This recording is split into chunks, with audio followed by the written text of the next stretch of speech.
उर्दू सफ़ा को सब्सक्राइब कीजिए और आने वाली हर नई वीडियो के लिए घंटी दबाइए। विलिंगटन से आने वाली फ़्लाइट किस वक्त लैंड कर रही है? असवाना ने क्लॉक पर नज़र जमाते हुए पूछा। एक फ़्लाइट तो 4 घंटे पहले पहुंच चुकी है, अब आइंदा फ़्लाइट 2 घंटे बाद लैंड कर रही है। दूसरी तरफ से जवाब दिया गया तो असवाना ने कुरियर दबाया और टोन आने पर उसने तेज़ी से नंबर प्रेस करने शुरू कर दिए। यस, फ़ौरन ही रिसीवर उठा लिया गया और एक मर्दाना आवाज़ सुनाई थी। असवाना बोल रहा हूँ मैं थू, असवाना ने तेज़ लहजे में कहा। यस बॉस, आप और इस वक्त? दूसरी तरफ से मीथो ने हैरत भरे लहजे में कहा। मीथो, सेक्शन हेडक्वार्टर से कॉल आई है। 2 घंटे बाद एयरपोर्ट पर विलिंगटन से आने वाली एक फ़्लाइट लैंड कर रही है जिसमें 4 अफराद सवार हैं, जिनकी तफसील एयरपोर्ट से मिल जाएगी। इन अफराद ने बकौल सेक्शन हेडक्वार्टर कैलोन को विलिंगटन में हलाक किया है, इसलिए उन्हें बेहोश करके हेडक्वार्टर लाना है और फिर इनसे तफसीली पूछ-गुछ करके रिपोर्ट सेक्शन हेडक्वार्टर को भिजवानी है। इसलिए तुम लोग अलहदा गाड़ियां लेकर एयरपोर्ट पहुंच जाओ, मैं भी पहुंच रहा हूं। अपने साथ बेहोश कर देने वाली गैस के पिस्टल भी ले जाना, वही उन्हें बेहोश करके हेडक्वार्टर लाने की प्लानिंग कर लेंगे। फ़ौरन पहुंचो वहां। यस बॉस, दूसरी तरफ से कहा गया तो असवाना ने रिसीवर रखा और तेज़ी से बाथरूम में घुस गया। उसने गर्म पानी से गुस्ल किया तो उसके जहन पर शराब की वजह से जो खुमार मौजूद था वो ख़त्म हो गया। उसने लिबास तब्दील किया, फिर अलमारी से अपना मशीन पिस्टल निकाल कर उसने जेब में डाला और फिर अपने फ्लैट से बाहर आ गया। थोड़ी देर बाद उसकी कार तेज़ी से एयरपोर्ट की तरफ उड़ी चली जा रही थी। एयरपोर्ट की पार्किंग में उसने कार रोकी तो उससे सामने ही मीथो की कार नजर आ गई। मीथो उसका असिस्टेंट था और उसकी ड्यूटी सब हेडक्वार्टर में रात को होती थी। इसका सेक्शन 10 अफराद पर मुश्तमिल था, जबकि दिन के वक्त ड्यूटी पाल की होती थी।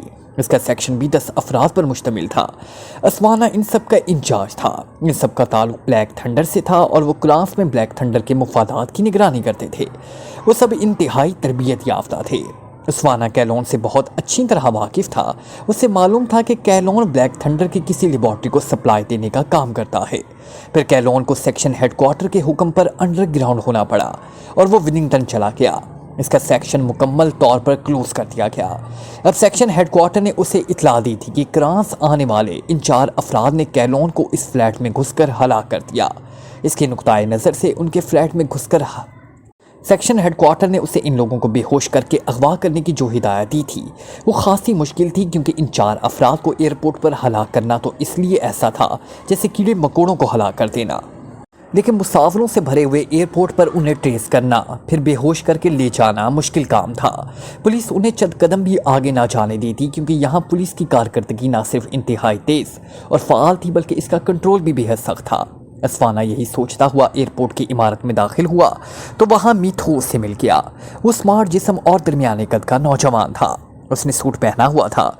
इनके बारे में तफसील कहाँ से मिलेगी जनाब? मीथो ने असवाना को सलाम करते हुए कहा। SS यहाँ मौजूद होगा, असवाना ने कहा।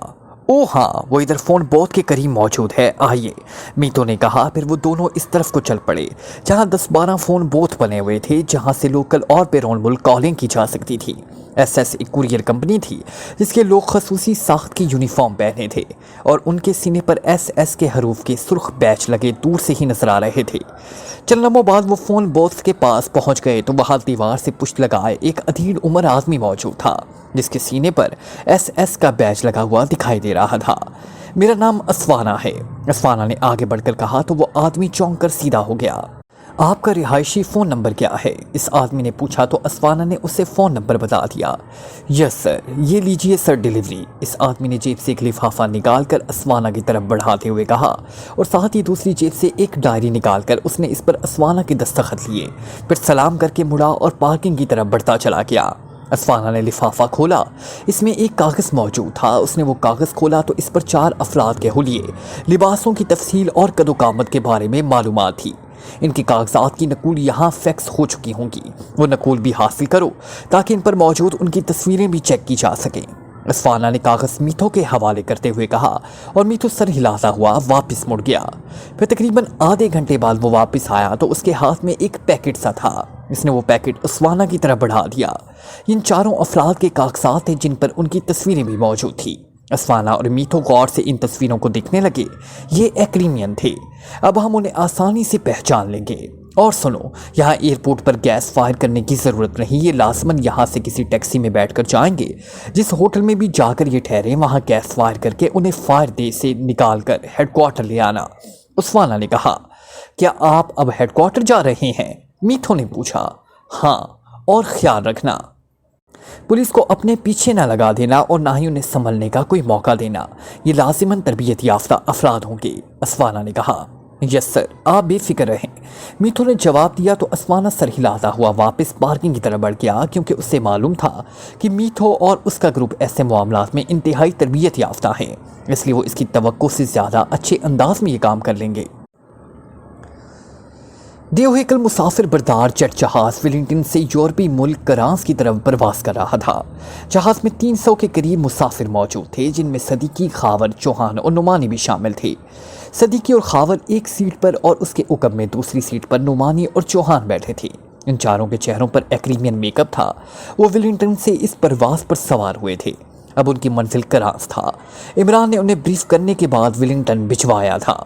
वेलिंगटन में उन्होंने मार का सुराग लगाया, क्योंकि उन्हें इमरान ने बताया था कि चीफ के फॉरेन एजेंट की दी हुई मालूमात के मुताबिक वेलिंगटन के मशहूर स्टिक गेम क्लब का असिस्टेंट मैनेजर मार्क है, और उन्होंने इस मार्क के जरिए दरअसल कैलोन को ट्रेस करना है, जो ब्लैक थंडर की इस लेबॉर्ट्री को सप्लाई भिजवाया करता है, और इनका असल टारगेट इस लेबॉर्ट्री को ट्रेस करना है। इमरान के मुताबिक चीफ ने उसे इसलिए साथ जाने से रोक दिया था कि ब्लैक थंडर के खुफिया एजेंटों ने लाजिमन इमरान पर नजर रखी हुई थी। जब तक लेबॉर्ट्री ट्रेस ना हो जाए, इस वक्त तक टीम का मिशन पर जाना सिवाय ख्वाम खा के उलझनों में फंसने के अलावा और कुछ ना था। चनाचा लेबॉर्ट्री को ट्रेस करने का मिशन सदीकी और उसके साथियों को दिया गया था। इसके बाद लेबॉर्ट्री के महल्ले वकू को देखकर चीफ ने फैसला करना था कि इस मिशन पर इमरान की सरबराही में पूरी टीम को भेजा जाए या नहीं।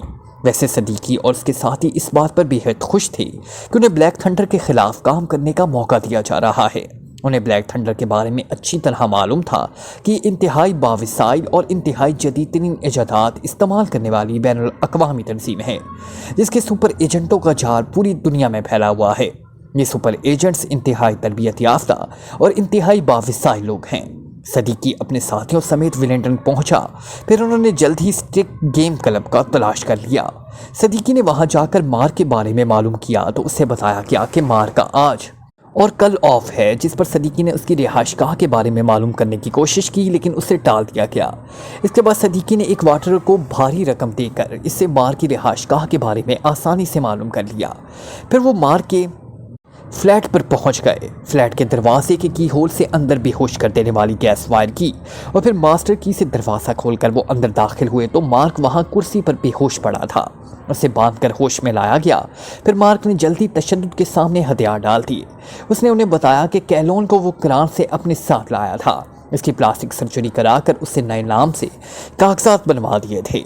फिर कैलोन का पता लेकर उन्होंने मार्क को हलाक कर दिया। फिर वो कैलोन के फ्लैट पर पहुंच गए। यहाँ कैलोन के साथ एक औरत भी मौजूद थी। यहाँ भी उन्होंने पहले बेहोश कर देने वाली गैस फायर की कि उन्हें बेहोश किया और फिर कैलोन को कुर्सी पर बांधकर उसे होश में लाया गया। उसके बाद कैलोन भी तशद्दुद के सामने सरेंडर होने पर मजबूर हो गया। उसने बताया कि वो सप्लाई करांस के दारुल हुकूमत से उसके साहली शहर सारो में पहुंचाया करता था, जहां माहीगीरों का एक छोटा सा जहाज आसोमा मौजूद होता था, जहां कैप्टन एंथनी अकेला जहाज में सप्लाई लेकर जाता था और उसे कहीं छोड़कर वापस आ जाता था। इसके अलावा वो कोई मालूमात ना बता सका तो कैलोन को भी इन्होंने हलाक कर दिया, साथ ही वहां मौजूद औरत को भी। और फिर वो वहां से निकलकर एयरपोर्ट पहुंचे, लेकिन करांस जाने वाली फ़्लाइट उनके वहां पहुंचने से 15 मिनट पहले जा चुकी थी। दूसरी फ़्लाइट चंद घंटों बाद जानी थी, इसलिए उन्होंने इस फ़्लाइट में बुकिंग कराई और फिर वक्त गुजारने के लिए वो एक होटल में चले गए। फिर फ़्लाइट का वक्त करीब आने पर वो टैक्सी में एयरपोर्ट पहुंच गए। अब इस फ़्लाइट से वो करांस की तरफ बढ़े चले जा रहे थे। अब प्रोग्राम क्या है? इस एंथोनी को तलाश करना है, सदीकी ने साथ बैठते हुए खावर से कहा। हाँ, वैसे मेरी छठी हिस्स कह रही है कि ये एंथनी हमें जिंदा नहीं मिलेगा। कैलोन को ना जाने क्यों सिर्फ अंडरग्राउंड किया गया था, वरना ऐसी तंजीमें ऐसे लोगों को हलाक करा देती हैं। इस एंथनी को हो सकता है कि उन्होंने हलाक करा दिया हो। सदीकी ने जवाब दिया। तो फिर हम आगे कैसे बढ़ेंगे? खावर ने कहा। घबराने की ज़रूरत नहीं है, ये सप्लाई एक ही बार नहीं भिजवाई गई थी, गुज़िश्ता 10 सालों से भिजवाई जा रही थी, इसलिए लाजिमन वहाँ किसी न किसी माहिगीर को या किसी और आदमी को इस बारे में मालूम होगा। दूसरी सूरत में इस एंथोनी के करीब दोस्तों को तलाश करना पड़ेगा। صدیقی نے کہا تو خاون نے اسباب میں سر ہلا دیا۔ کیلون کی ہلاکت کی اطلاع تو لازماً بلیک تھنڈر تک پہنچ گئی ہوگی۔ تھوڑی دیر کی خاموشی کے بعد خاون نے کہا، ہاں لیکن چونکہ عمران صاحب ہمارے ساتھ نہیں ہیں بلکہ پاکیشیا میں ہیں، اس لیے ان کا خیال ہے کہ اس طرف نہیں جا سکتا۔ وہ کیلون کے قاتلوں کو وہیں ولنگٹن میں تلاش کرتے رہ جائیں گے۔ صدیقی نے جواب دیا تو خاون نے ایک بار پھر اسبات میں سر ہلا دیا۔ پھر تقریباً 1 گھنٹے بعد فرانس کے دارالحکومت کے ایئرپورٹ پر جہاز کی لینڈ ہونے کے اعلانات شروع ہو گئے تو وہ سب سیدھے ہو کر بیٹھ گئے۔ انہوں نے سیل بیلٹس باندھ لیں اور پھر تھوڑی دیر بعد جہاز وسیع اور عریض ایئرپورٹ پر لینڈ کر گیا۔ مختلف کاؤنٹر سے گزر کر وہ چاروں پبلک لاؤنج میں پہنچ گئے۔ میرا خیال ہے کہ ہمیں یہاں رکنے کی بجائے وسارو جانا چاہیے، نعمانی نے کہا۔ ہاں یہاں ہم نے کیا کرنا ہے؟ تم معلوم کرو کہ وسارو یہاں سے کتنے فاصلے پر ہے اور کیا ہمیں یہاں سے ڈومیسٹک فلائٹس ملیں گی یا ٹیکسی یا بس سے جانا ہوگا؟ صدیقی نے کہا تو نعمانی نے اسبات میں سر ہلا دیا۔ ایک طرف بنے ہوئے بہت سے کاؤنٹر میں سے ایک کاؤنٹر کی طرف بڑھ گیا۔ تھوڑی دیر بعد وہ واپس آ گیا۔ وسارو یہاں سے صرف 200 کلومیٹر کے فاصلے پر ہے، ہم ٹیکسی کے ذریعے بھی وہاں جا سکتے ہیں، نعمانی نے واپس آ کر کہا تو صدیقی نے اسبات میں سر ہلا دیا۔ پھر تھوڑی دیر بعد وہ ایک ٹیکسی میں سوار ہو کر وسارو کے لیے روانہ ہو گئے۔ ڈرائیور کے ساتھ صدیقی بیٹھا تھا جبکہ عقبی سیٹ پر خاون، نعمانی اور چوہان ایک دوسرے میں گھسے ہوئے بیٹھے تھے۔ ہمارا تعاقب ہو رہا ہے، اچانک عقبی سیٹ کی سائٹ پر بیٹھے ہوئے چوہان نے کہا تو صدیقی سمیت سارے ساتھی بے اختیار چونک پڑے۔ تعاقب؟ اور یہاں یہ کیسے ہو سکتا ہے؟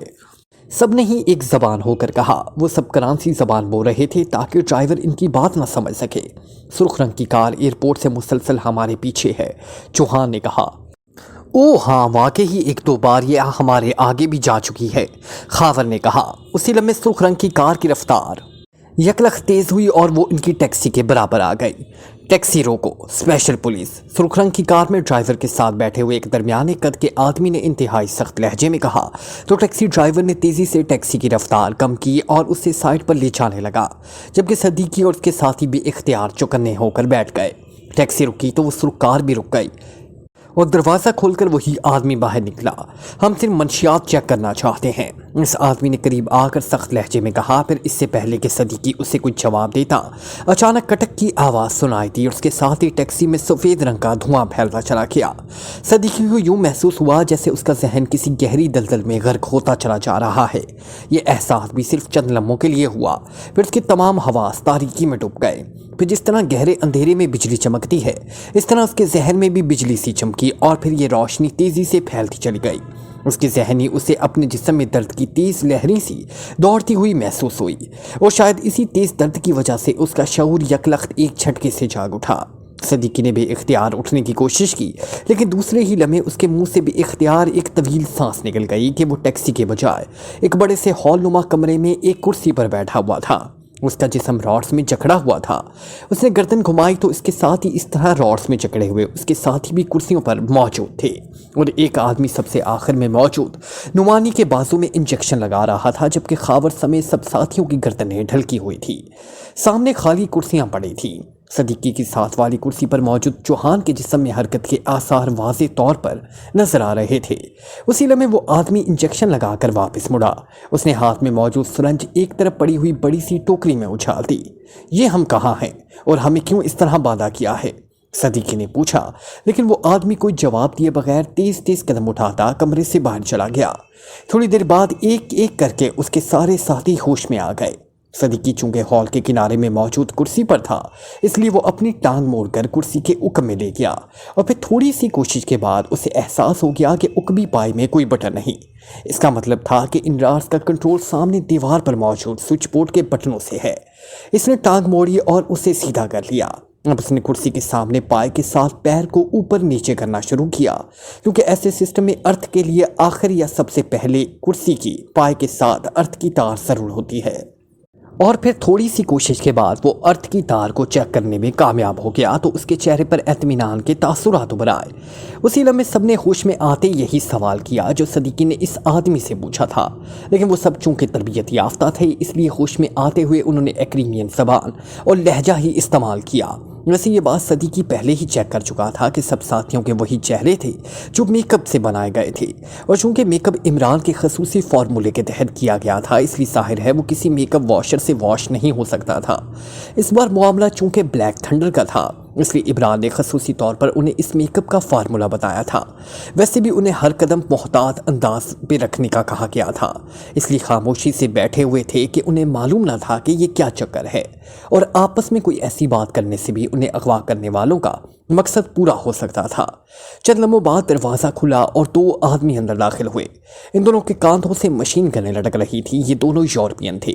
वो दोनों दरवाजे के साथ ही दीवार से पुष्ट लगाकर खड़े हो गए। चंद लम्हों बाद एक लंबे कद और भारी जिस्म का नौजवान अंदर दाखिल हुआ। इसके पीछे वही दरमियाने कद और दरमियाने जिस्म का नौजवान था जिसने उनकी टैक्सी रोकी थी। इन दोनों के पीछे वो आदमी था जिसने उन्हें इंजेक्शन लगाए थे। वो तीनों सामने मौजूद कुर्सियों पर आकर बैठ गए। लंबे कद और भारी जिस्म का नौजवान दरमियान वाली कुर्सी पर और बाकी दोनों साइड वाली कुर्सियों पर बैठे हुए थे। तो इनके मेकअप वॉश नहीं हुए हैरी? दरमियान वाली कुर्सी पर बैठे हुए आदमी ने इस आदमी से कहा जिसने उन्हें इंजेक्शन लगाए थे। नहीं बॉस, ये मेकअप में नहीं। इस आदमी ने जिसे हैरी कहा गया था मौतमाना लहजे में जवाब देते हुए कहा। क्या नाम है तुम्हारा? इस नौजवान ने सामने मौजूद सदीकी से पूछा। मेरा नाम माइकल है और ये मेरे साथी हैं, हम सियाह हैं। तुम कौन हो? हमें क्यों इस तरह अगवा करके यहाँ जकड़ा गया है? हमारी बात एक्रीमियन सिफारत खाने से कराओ। सदीकी ने कहा तो वो नौजवान पे इख्तियार हंस पड़ा। मीठो, इनके कागजात चेक कराए हैं? बॉस ने इस बार दूसरे आदमी से कहा जिसने उनकी टैक्सी रोकी थी। यस बॉस, कागजात दुरुस्त हैं, मीठो ने जवाब देते हुए कहा। तुमने कैलोन को उसके फ्लैट में घुसकर क्यों हलाक किया था? बॉस ने इस बार सदीकी से मुखातिब होकर पूछा। कैलोन? हलाक? ये क्या कह रहे हो? हमारा किसी की हलाकत से क्या ताल्लुक? और कौन कैलोन? सदीकी ने कहा। हैरी, अलमारी से कूड़ा निकालो और इस वक्त तक इस पर कूड़े बरसाते रहो जब तक ये सच बोलना शुरू ना कर दे या इसकी रूह ना निकल जाए। अगर रूह निकल जाए तो फिर यही कार्रवाई इसके साथ वाले आदमी पर दोहराओ। बॉस ने हैरी से मुखातिब होकर सर्द लहजे में कहा। यस बॉस, हैरी ने उठते हुए कहा और एक कोने में मौजूद लोहे की बड़ी सी अलमारी की तरफ बढ़ गया। तुम अपनी बात करो मिस्टर माइकल, सब कुछ सच सच बता दो वरना तुम्हारे जिस्म का रेशा रेशा अलहदा कर दिया जाएगा, इस बॉस ने करख्त लहजे में कहा। उसी लम्हे हैरी ने अलमारी खोलकर इसमें मौजूद एक खारदार कूड़ा निकाला और अलमारी को बंद करके वो वापस मुड़ा। हम बेकसूर हैं, तुम ख्वामख्वाह हम पर तशद्दुद करना चाहते हो, सदीकी ने होंठ चबाते हुए कहा। तुम वसार जा रहे थे, क्यों? इस आदमी ने कहा। हम सियाह हैं और हमें बताया गया था कि विसार दारुल हुकूमत से भी ज़्यादा खूबसूरत इलाका है, सदीकी ने जवाब दिया। तो बॉस पे इख्तियार हंस पड़ा।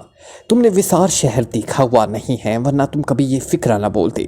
विसार क्रांस का सबसे गंदा इलाका है, बॉस ने हंसते हुए कहा। होगा, हम वापस आ जाते, सदीकी ने जवाब देते हुए कहा।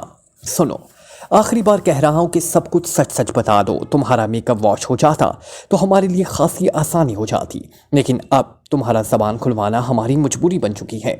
तुमने कैलोन को हलाक किया है, ये बात तय है। तुम्हारे हुलिये और तुम्हारे लिबासों की तफसील तुम्हारे यहाँ पहुँचने से पहले वहाँ से हम तक पहुँच चुकी थी, और जब तुम वहाँ से यहाँ के लिए रवाना हुए थे तो तुम्हारी फ़्लाइट की तफसील और तुम्हारी सीटों के नंबर तक हम तक पहुँच चुके थे। हमारा ख्याल था कि तुम्हारा ताल्लुक पाकिस्तान से है, लेकिन तुम्हारे मेकअप वॉश न होने की वजह से हमें अपना ख्याल बदलना पड़ा। अब हमारा ख्याल है कि तुम्हारा ताल्लुक वाकई एक्रीमिया से होगा और तुम्हें पाकिस्तान सीक्रेट सर्विस ने हायर किया होगा, बॉस ने तफसील से बात करते हुए कहा। तुम्हारा अपना ताल्लुक किस तंजीम से है? सदीकी ने इस बार बड़े सादा से लहजे में कहा तो बॉस भी इख्तियार चौंक पड़ा। ओह, इसका मतलब है कि तुम वाकई ही स्याह नहीं, वरना तुम ऐसा सवाल हरगिज़ ना करते, बॉस ने कहा। जब तुमने खुलकर बात की है तो हमें भी खुलकर बात करनी चाहिए। तुमने जो सवाल किए हैं उसके जवाब देने से पहले हमें ये मालूम हो जाना चाहिए कि तुम कौन हो और तुम्हारा ताल्लुक किससे है, सदीकी ने जवाब देते हुए कहा। ठीक है, अगर मैं तुम्हें तफसील बता दूं तो क्या तुम भी तमाम तफसील बता दोगे, ख़ास तौर पर अपने बारे में और इसके बारे में जिसने तुम्हें पाकिस्तान सीक्रेट सर्विस के लिए हायर किया है, बॉस ने कहा। हाँ, बता दूंगा, सदीकी ने असबात में सर हिलाते हुए कहा। मैंने अर्थ की तार को चेक कर लिया है, अब मैं अपने राड्स गायब कर सकता हूँ। अचानक दूसरे कोने में बैठे हुए नुमानी ने पाकिस्तानी ज़बान में कहा तो बॉस और उसके साथी भी इख्तियार चौंक पड़े। ये कौन सी ज़बान है? बताओ क्या कहा है इसने? बॉस ने यकलख्त चीखते हुए कहा। ये एक्रीमिया की रियासत की मुकामी ज़बान है। मेरे साथी का ताल्लुक इस रियासत से है। वो मुझे कह रहा था कि तुम लोग सब कुछ मालूम करने के बाद हमें ज़िंदा ना छोड़ोगे।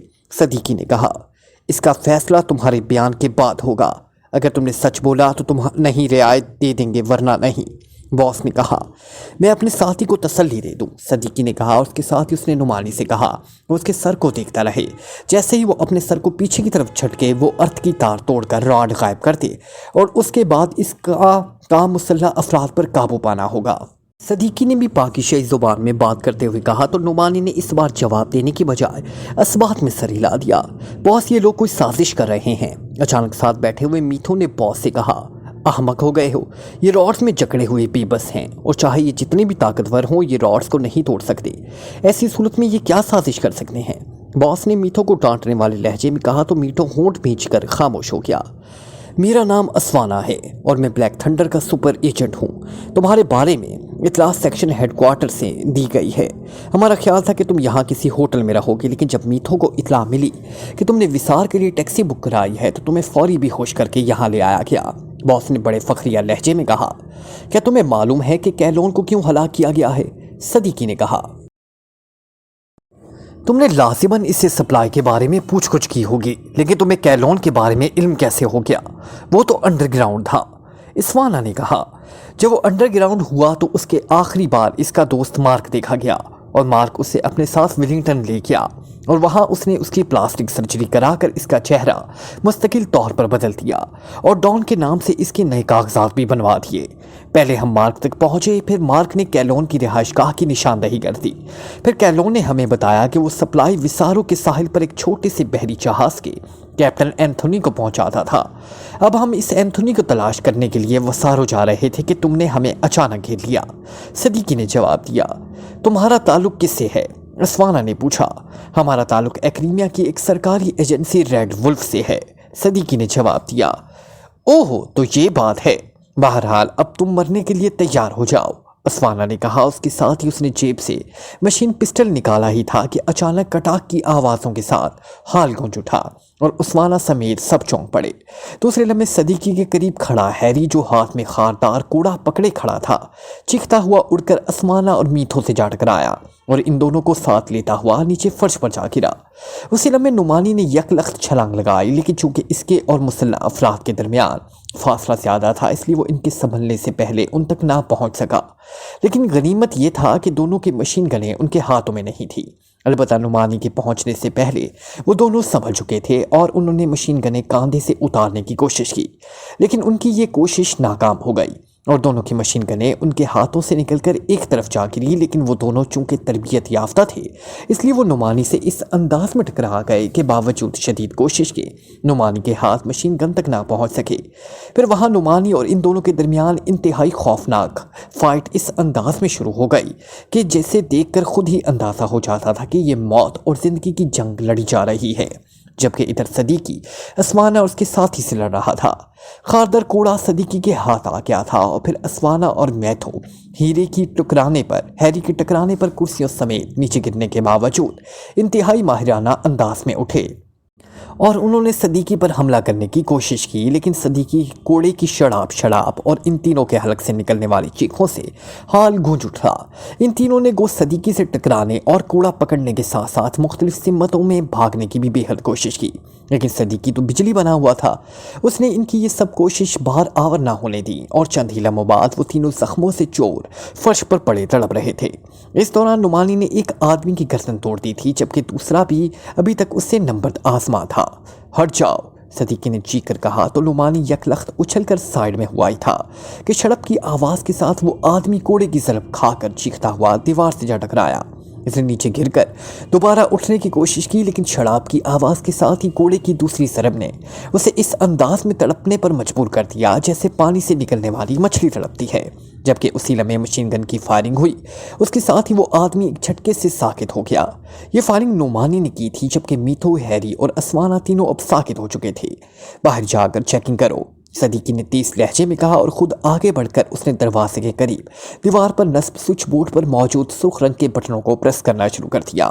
اس کے ساتھ ہی کٹاک کی آوازیں سنائی دی، اور چوہان اور خاور کے جسموں کے گرد موجود راڈز غائب ہو گئے، اور وہ دونوں تیزی سے اٹھے اور انہوں نے فرش پر پڑی ہوئی ایک مشین گن اور ایک مشین پسٹل جو اسوانا کے ہاتھ سے نکل کر ایک طرف جا گرا تھا اٹھایا، اور دوڑتے ہوئے کمرے سے باہر نکل گئے۔ जबकि सदीकी ने आगे बढ़कर पहले असवाना को चेक किया, फिर मीथो और हैरी को। असवाना जिंदा था, जबकि हैरी और मीथो दोनों हलाक हो चुके थे। सदीकी ने असवाना को उठाया और कांधे पर डालकर वो उसे इस कुर्सी के करीब ले आया जिस पर चौहान मौजूद था। उसने उसे कुर्सी पर डाला और मुड़कर दीवार के करीब पहुंच गया और सुर्ख बटन प्रेस करने शुरू कर दिए। फिर एक बटन प्रेस करते ही कटाक की आवाज़ के साथ ही बेहोशी और ज़ख्मी असवाना के जिस्म के गिर्द राड्स नमूदार हो गए तो सदीकी तेज़ी से वापस मुड़ा और असवाना के करीब आकर उसने दोनों हाथों से इसकी नाक और मुंह बंद कर दिया। थोड़ी देर बाद जब असवाना के जिस्म में हरकत के आसार नमूदार होने शुरू हो गए तो उसने हाथ हटाए और हाथों पर लग जाने वाला खून असवाना के बाकी मादा साफ लिबास से साफ कर लिया। खारदार कोड़े ने असवाना के लिबास और उसके जिस्म के वाकई ही पुरखचे उड़ा दिए थे, लेकिन असवाना सिर्फ जख्मी था, उसकी कोई हड्डी ना टूटी थी। चंद लम्हों बाद असवाना ने करहाते हुए आंखें खोली तो सदीकी मुड़ा। उसने एक तरफ पड़ा हुआ कूड़ा उठाया और उस अलमारी की तरफ बढ़ गया जिससे हैरी ने कूड़ा निकाला था। सदीकी ने अलमारी के निचले खाने में पानी की बड़ी बड़ी बोतलें देखी थी। उसने अलमारी खोली और इसमें से पानी की एक बड़ी बोतल उठाकर वो वापस समाना के करीब आया तो समाना की हालत खासी ख़राब हो रही थी। वो इस तरह रुक रुक कर करहा रहा था जैसे अभी हिचकी आकर उसका सांस रुक जाएगा। सदीकी ने कूड़ा नीचे रखा और बोतल का ढक्कन खोलकर उसने एक हाथ से असवाना का सर पकड़कर ऊंचा किया और दूसरे हाथ में मौजूद बोतल का दहाना उसने असवाना की सांस लेने के लिए खुले हुए मुंह में डाल दिया और असवाना ने इस तरह पानी पीना शुरू कर दिया जैसे प्यासा ऊंट पानी पीता है। जब आधी बोतल असवाना के हलक से नीचे उतर गई तो सदीकी ने बोतल मुंह से हटाई और बाकी मांदा पानी उसने असवाना के जख्मियों पर उंडेल दिया। इसी लम्हे नुमानी अंदर दाखिल हुआ। बाहर उनके अलावा और कोई नहीं है। नुमानी ने कहा, ठीक है, तुम बाहर का ख्याल रखो, मैं इससे पूछ कुछ करके आता हूँ। सदीकी ने कहा तो नुमानी सर हिलाता हुआ वापस मुड़ गया। तुमने राड्स कैसे खोल दिए? तुम जादूगर हो, असवाना ने रुक रुक कर कहा। को इसकी हालत अब पहले से बहुत बेहतर थी, लेकिन इसके बावजूद वो अच्छी तरह बोल ना सकता था। तुम्हारे सेक्शन हेडक्वार्टर का फ़ोन नंबर क्या है? सदीकी ने उसकी बात जवाब देने की बजाय उल्टा सवाल करते हुए कहा, किसी को नहीं मालूम, सेक्शन हेडक्वार्टर खुद कॉल करता है। असवाना ने जवाब दिया। तुम हमें हलाक करके रिपोर्ट कहाँ देते? सदीकी ने पूछा। उन्हें खुद इतला मिल जाती, उनके आदमी हर जगह मौजूद होते हैं और वो खुद रिपोर्ट तलब करते हैं। तो तुम रॉड्स कैसे हटाए? तुम कौन हो? असवाना ने करहाते हुए लहजे में कहा। हमारा ताल्लुक पाकिस्तान सीक्रेट सर्विस से है। सदीकी ने कहा तो असवाना के जिस्म को इस कदर जोरदार झटका लगा जैसे लाखों वोल्टेज का इलेक्ट्रिक करंट अचानक उसके जिस्म से गुजर गया हो। मगर मेकअप, तुम्हारे मेकअप अब तो वॉश नहीं हुए। असवाना ने रुक रुक कर कहा, ये स्पेशल मेकअप है। क्या तुम्हें मालूम है कि लेबॉर्ट्री कहाँ है जहाँ कैलोन सप्लाई भिजवाता है? सदीकी ने कहा, नहीं, किसी को नहीं मालूम, किसी को भी नहीं। असवाना ने रुक रुक कर कहा। उसके साथ ही उसकी गर्दन यकलख्त एक झटके से ढलक गई। वो दोबारा बेहोश हो चुका था। सदीकी ने एक तवील सांस लिया और वापस मुड़कर कमरे से बाहर आ गया। उसके साथ ही भी बाहर मौजूद थे। मेरा ख्याल है कि हमें जल्द से जल्द यहाँ से निकल जाना चाहिए, क्योंकि हमारे चेहरों और हमारे लिबासों की पूरी तफसील विलिंगटन से यहाँ भिजवाई गई है और असवाना के मुताबिक हर जगह उनके आदमी मौजूद हैं जो सेक्शन हेडक्वार्टर को साथ साथ रिपोर्टें देते रहते हैं। इसलिए इस बात का भी उन लोगों को इल्म हो गया होगा कि हमें अगवा करके यहाँ लाया गया है। अभी तो वो खामोश होंगे कि हमसे पूछ कुछ हो रही है, लेकिन जैसे ही उन्हें इस वारदात का इल्म होगा वो पागल कुत्तों की तरह हमें घेर लेंगे। सदीकी ने कहा तो सबने असबात में सर हिला दिए। यहाँ लाजिमन कोई खुफिया रास्ता भी होगा, हमें मेकअप करके वहाँ से निकलना होगा, चौहान ने कहा, और अलहदा अलहदा होकर, ग्रुप की सूरत में नहीं। सदीकी ने कहा। फिर वो सब खावर की रहनुमाई में एक बड़े कमरे में आ गए। यहाँ दीवार के साथ बाकायदा लिबासों की अलमारियाँ मौजूद थी और एक अलमारी में आईना और मेकअप का सामान भी मौजूद था, लेकिन सदीकी के कहने पर उन्होंने वहाँ मौजूद मास्क मेकअप बॉक्स निकाला और अपने इसी मेकअप के ऊपर मास्क मेकअप करके अलमारियों से अपने साइज़ के लिबास निकाले और बाथरूम में घुस गए। फिर थोड़ी देर बाद वो सब लिबास तब्दील करके बाहर निकलने के लिए तैयार थे। सदीकी ने नुमानी को असवाना को ख़त्म करके उसे रॉड से आज़ाद करके फर्श पर डालने का कहा और ख़ुद उसने बाकी साथियों के साथ मिलकर खुफिया रास्ता तलाश करना शुरू कर दिया। लंबे कद और वर्जिशी जिस्म का मालिक पॉल अपने फ्लैट के साथ बाथरूम से बाहर आया तो वो लिबास तब्दील कर चुका था। चूंकि सुबह 9 बजे इसकी ड्यूटी सब हेडक्वार्टर में मीठो की जगह शुरू होती थी, इसलिए वो 8 बजे ही तैयार हो जाता था ताकि रास्ते में होटल में नाश्ता करके वो सही वक्त पर सब हेडक्वार्टर पहुंच जाए। ये उसका रोजाना का मामूल था। उसने शादी नहीं की थी और वो फ्लैट में अकेला रहता था। इसने अलमारी से अपना खसूसी मशीन पिस्टल निकाला और उसे कोट की जेब में डालकर उसने अलमारी बंद की और मुड़ रहा था कि मेज़ पर मौजूद फ़ोन की घंटी बज उठी। ये सुबह सुबह किसकी कॉल आ गई? पॉल ने बड़बड़ाते हुए कहा और हाथ बढ़ाकर रिसीवर उठा लिया। यस, पॉल बोल रहा हूँ, पॉल ने कहा। Special call. दूसरी तरफ से कुर्राती हुई आवाज़ सुनाई दी और उसके साथ ही राब्ता ख़त्म हो गया तो पॉल पे इख्तियार उछल पड़ा। उसके तस्वुर में भी ना था कि यहाँ इस वक्त सेक्शन हेडक्वार्टर से भी कॉल आ सकती है। उसने बिजली की सी तेज़ी से मुड़कर एक अलमारी का निचला खाना खोला और इसमें से एक छोटा सा आला निकालकर उसने इसका लिंक फ़ोन से किया और फिर उस आले का बटन ऑन कर दिया। उसके साथ ही वो साथ पड़ी हुई कुर्सी पर बैठ गया। अब उसे सेक्शन हेडक्वार्टर से कॉल का इंतज़ार था। चंद लम्हों बाद फ़ोन की घंटी एक बार फिर बज उठी तो पॉल ने हाथ बढ़ाकर रिसीवर उठाया। पॉल बोल रहा हूँ, पॉल ने इंतहाई मौतबाना लहजे में कहा। फ़ौरन सब हेडक्वार्टर पहुँचो और वहाँ जो कुछ हो रहा है या जो कुछ हो चुका है सब कुछ चेक करो, फिर तुम वहीं से रिपोर्ट ली जाएगी। उसी तरफ से इंतहाई सर्द और सख्त लहजे में कहा गया। उसके साथ ही राब्ता ख़त्म हो गया तो पॉल के चेहरे पर इंतहाई हैरत के तासुरात उभर आए। उसे सेक्शन हेडक्वार्टर की इस कॉल की समझ न आई थी। सब हेडक्वार्टर में क्या हो सकता था? वहाँ मीठो अपने आदमियों के साथ ड्यूटी पर होगा और क्या होगा? एक बार तो उसे ख्याल आया कि यहाँ से मीठो को फ़ोन करके मालूम करे, लेकिन दूसरे ही लम्हे उसे ख्याल आ गया कि सेक्शन हेडक्वार्टर अपने अहकामात की फौरी तामील चाहता है। अगर उसे देर हो गई तो उसका डेथ ऑर्डर भी जारी किया जा सकता है। Like, comment, share, press the bell icon.